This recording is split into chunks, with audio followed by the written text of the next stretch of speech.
Hello friends, আজি মই অন্য এটা ভিডিঅ'লৈ আপোনালোকক স্বাগতম জনাইছো।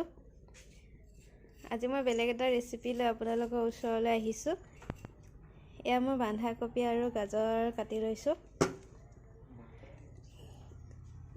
লগতে এটা পিয়াজ কাটি লৈছো আৰু দুটামান কেঁচা জলকীয়া লৈছো। এইখিনি ধুই পখালি ললো বাৰু।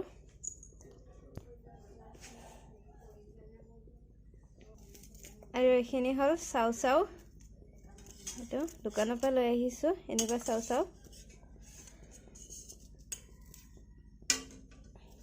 এটো পানী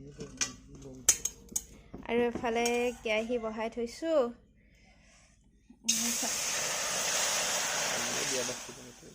এক কেৰাহীত পানী ঢালি দিছো। এয়া পানীত অলপ নিমখ দি দিছো। এয়া চাওকচোন পানীখিনি অকণ কুহুমীয়া গৰম হৈছে আৰু এতিয়া আৰু ইয়াত অলপ এতিয়া ৰিফাইন ঢালি দিছো। তাৰ পিছতে ইয়াত চাউখিনি দি দিম। চাউখিনি দি পেলাই ইয়াত 5 মিনিট বইল কৰিম চাউখিনি। ঠিক আছে চাই থাকক।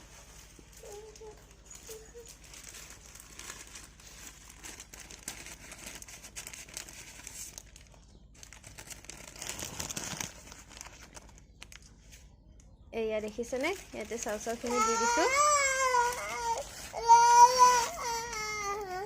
এয়া চাউখিনি এতিয়া অকমান লাহে লাহে এনেকে লৰাই দিব। এয়া চাওকচোন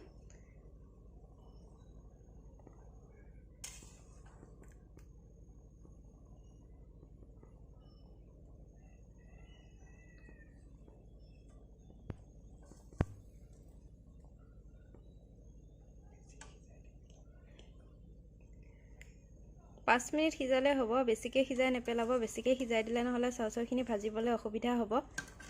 এডাল হৈ নুঠিব। অকমান চাউখিনি ইয়াতে বাকি এটা খৰাহিত বাকি দিছো যাতে চাউখিনিৰ পৰা গোটেই পানীটো পৰি যায়। মই চাউখিনি অকমান ঠাণ্ডা পানীৰে ধুই লৈছো।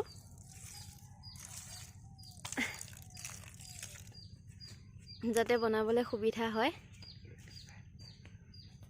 এতিয়া হৈ গ'ল। ইয়াৰ পৰা পানীখিনি শুকাবলৈ অলপ টাইম ৰখিব লাগিব। এয়া চাওকচোন কিমান ধুনীয়াকৈ এডাল হৈছে। এয়া দেখিছেনে? এনেকৈ কৰিব। কেতিয়াও চাউ এডালৰ লগত সিডাল লাগি নাযায়। এনেকৈ এডালে হৈ থাকিব। এয়া চাওকচোন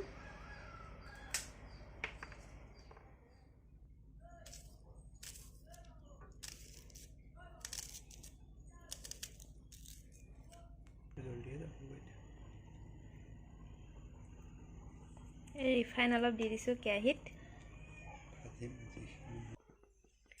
তেলখিনি গৰম হোৱাৰ লগতে পিঁয়াজখিনি দি দিছো। লগতে চব্জিখিনি দি দিছো।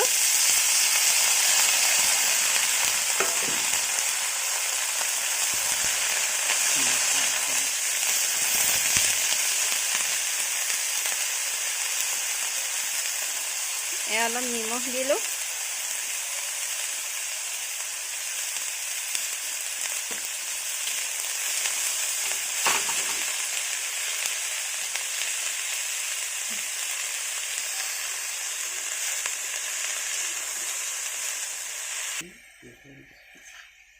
চব্জিখিনি 2 মিনিট ভাজি লৈ এতিয়া আকৌ নমাই ৰাখিছো। এয়া চাওকচোন এতিয়া ইয়াতে আকৌ অলপ ৰিফাইন ঢালি দিছো।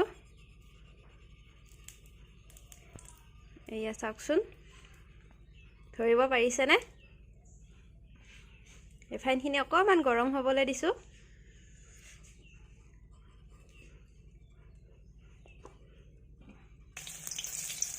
ইয়াতে নহৰু কেফুটমান কুটি দিছো। অকণ ৰংচুৱা হ'বলৈ দিছো। এয়া দেখিছেনে?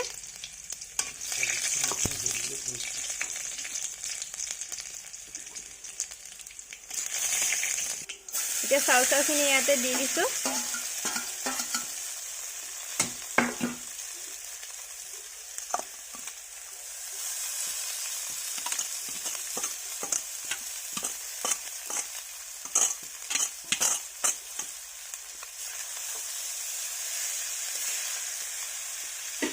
তাৰপিছত 2 মিনিট সময় ভাজি ল'ম মই চাউখিনি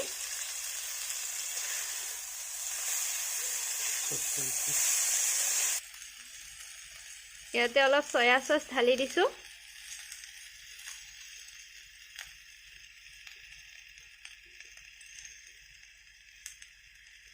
আপোনালোকে পৰিমাণ অনুসৰি দিব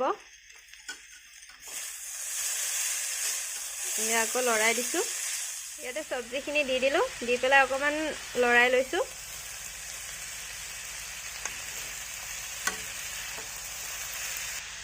ইয়াতে অলপ টমেটো সস ঢালি দিছো এছাকচন টমেটো সস ঢালি দিছো এতিয়া অকমান ভাজি আমাৰ চাউ ৰেডি আপোনালোকে এনেকৈ ট্ৰাই কৰি চাব ঘৰতে সহজ পদ্ধতিৰে এয়া দেখিছেনে খুব সহজতে চাউ বনাই খাব পাৰিব ঘৰতে ভেজিটেবল চাউ সবে ট্ৰাই কৰিব যদি মোৰ ভিডিঅ'টো ভাল লাগিলে তেনেহলে লাইক এটা কৰিব কমেন্ট কৰিব আৰু সাবস্ক্ৰাইব কৰিব